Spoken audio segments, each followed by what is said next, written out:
మనకు దాహం వేస్తే ఓ గ్లాస్లో వాటర్ తీసుకొని తాగుతాం, లేదంటే ఓ బాటిల్తో అయినా తాగుతాం. మరి జంతువులు, క్షీరదాలకు, పక్షులకు దాహం వేస్తే ఇంకేముంది, నీరు ఎక్కడ లభిస్తే అక్కడ తాగి తమ దాహం తీర్చుకుంటాయి. మరి ఇక్కడ ఓ పాముకు కూడా దాహం వేసిందో ఏమో కానీ బీర్ టిన్ బాటిల్లో తలపెట్టింది. అప్పుడే అసలు కథ మొదలైంది. ఏదో చేద్దామని వెళితే మరేదో అవడం అంటే ఆ పాము బిత్తరపోయింది. తెలియక చేసిన పొరపాటుకు చాలా సమయం పాటు అవస్థలు పడింది. చివరకు దాని టైం బాగుండి ఆ సమస్య నుండి బయటపడి జారుకుంది. ఇంతకీ ఆ పాము ఏం చేసింది? ఆ పాముకు ఏమైంది?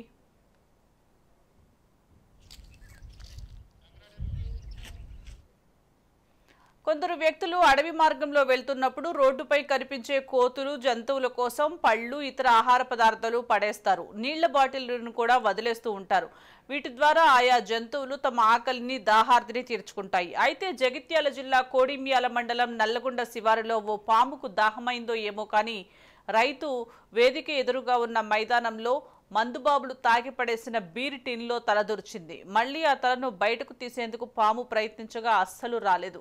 పాము తల బీర్ టిన్లో ఇరుక్కుపోయింది. దీంతో ఆ పాము గిలగిలా కొట్టుకుంది. సుమారు 3 గంటల పాటు అటు ఇటు తిరుగుతూ ఆగమాగమైంది. బీర్ టిన్లో తల ఇరుక్కున్న పామును గమనించిన స్థానికులు దానిని సేవ్ చేసేందుకు ప్రయత్నించారు. బీర్ టిన్ నుంచి పాము తలను తీసేందుకు ప్రయత్నించారు. అయితే అది సాధ్యం కాలేదు. చివరికి పాము ముళ్లకంచిలోకి వెళ్ళింది. ఆ క్రమంలో ముళ్లకంప అడ్డుపడింది. బీరిటిన్లోంచి పాము తల బయటకు వచ్చింది. దెబ్బకు ఊపిరి పీల్చుకున్న పాము హమ్మయ్య అనుకుని సెకండ్ల వ్యవధిలోనే అక్కడి నుంచి వెళ్లిపోయింది.